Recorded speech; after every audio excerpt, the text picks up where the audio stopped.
Hi guys, huwag tayong ganun. Bakit? Kasi guys, ito yung senaryo din. May kwentuhan, may tawanan, may asaran sa isang barkada. Kahit din sa barkada, nagkagi-ano lang kayo. Itipon-tipon dahil may napag-uusapan.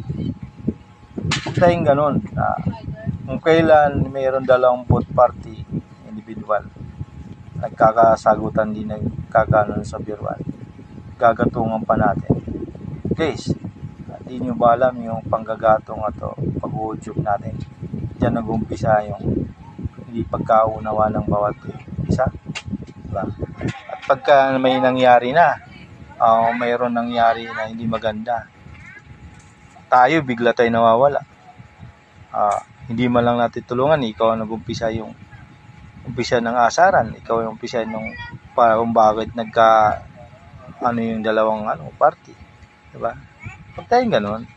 Kasi sabi nga, ang lahat ng sitwasyon, kahit sabihin mo malaking tao ka, hindi mo kontrolado anong mangyayari kapag yan sumabong ego or yung init ng ulo ng isang tao. Kaya paalala lang,